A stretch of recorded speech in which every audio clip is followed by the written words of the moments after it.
Well, with each passing day, more information comes to light regarding the tragedy that took place in Uvalde, Texas on May 24th.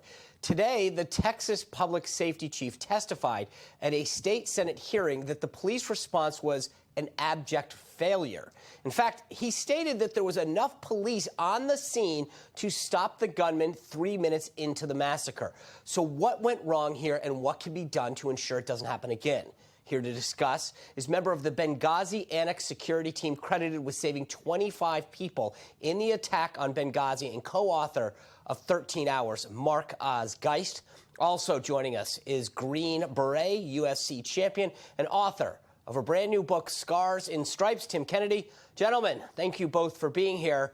Mark, I want to start out by reading a conversation that a special agent at the Department of Public Safety who arrived on the scene around 20 minutes after the shooting started with. I'm just going to read you what the transcript, right? So he says, quote, "Are there kids in the classroom? If there is, then they just need to go in." Another officer had answered, "It's unknown at the time." The agent shot back, "Y'all don't know if there's kids in there? If there's kids in there, we need to go in there. Whoever's in charge will determine that," came the reply. "Well, there's kids over there," he said, "so I'm getting kids out."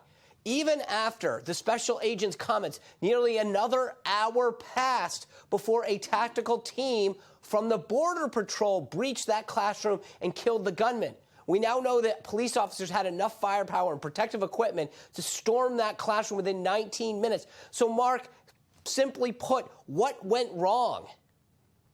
You know, a lot of times in high-stress situations, people fall back to their training, and it's gonna fall back to their highest level of training. And unfortunately, our law enforcement agencies around the country, especially your smaller towns, don't have the money, the time, or put in the effort to do the training that's needed to keep them to the levels to address situations like this.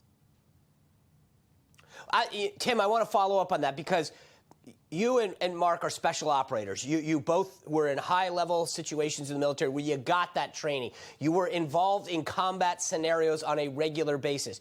Is this what's needed for police officers, more of that kind of training? And the other thing I want to ask you is, do you think in some way some of these guys get the training, but it's not the training that they ever think they're going to need to use? I mean, you never train to what's going to be your best day. You always train to what is going to be your worst and most hellacious day. You know, Mark obviously knows that you're never going to rise to the occasion. You're only going to fall to your level of training. You know, and the byproduct of us wanting white glove service, where police officers, there's been a movement where we don't want police officers to go to any form of advanced tactical training. But then when they're thrust into a high tactical situation, they're only going to perform as well as they've been trained, and they have not been trained. So until these police officers get real training, you're going to have more of the same. It is absolutely despicable that anybody would say that they need to have ballistic shields, they need to have firepower. If there are children in those classrooms, I don't care. I will step over the dead bodies of police officers, but we will still run towards the sound of gunfire. And when you raise your hand and take that oath that you're going to go and do it, you don't have a choice. You have to go, and you need to be the best version of yourself to be able to go and do that. Mark, I know you tweeted after the tragedy, and you noted that one of the keys to preventing future massacres like the one that took place is to get to the bottom line, which you identify as mental health. So how do we do that? Well, I think it's with school safety, I think there's not just one thing that's going to fix it. There's got to be multi-levels of barriers, of restrictions, of approaches to the incidents as a whole. Everything from the deterrence factor, making sure that our children are safe, that we have the right people in the schools, that we have the right tools given to those people, as well as layers of security as we protect our embassies and our consulates overseas. That's, I think, where we need to start. And from there, we can develop that. When it comes to the mental health, we need to be looking at what's going on in our communities as a whole. You look back at the individual in Uvalde, and you look at the home life, you look at, though he had been graduated from school, look at his past records, attendance. You can do a threat assessment based on that. on who those kids are that have that potential and actually get in there and affect change before it becomes something that becomes a thought pattern. All right, well, I want to pick up on that thread to speak about what might get them there. Tim, do you think that video games and Hollywood contribute to this, especially among young guys? I think if you grow up thinking that it's cool and that you can do stuff without consequence or impunity, that in some ways that violence is glorified and it's thought you can happen without it.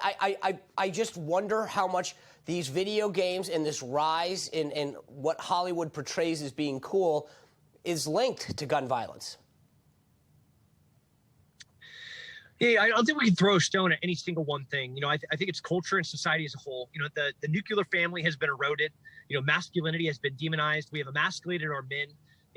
There's nothing more dangerous than a broken young man. And when you look at each of these shooters, they are broken, fragile, dangerous young men. And they have no healthy outlets. They were never developed as young men. And, the byproduct of something being broken and dangerous is exactly what we're seeing.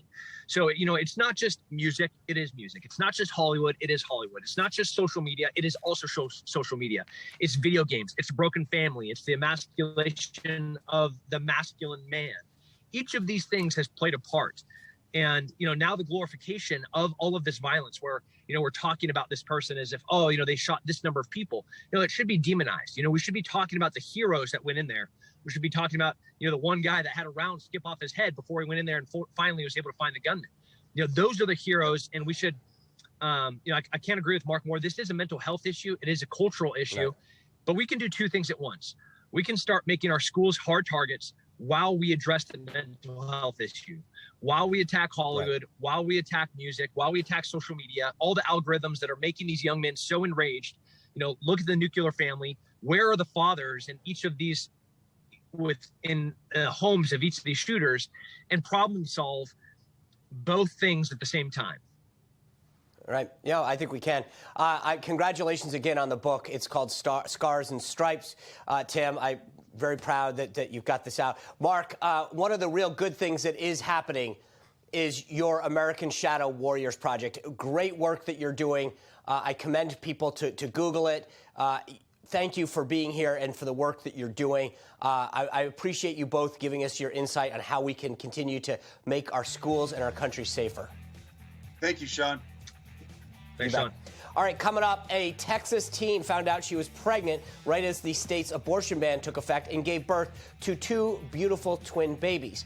So why is that story upsetting the Washington Post? We're going to explain right after the break.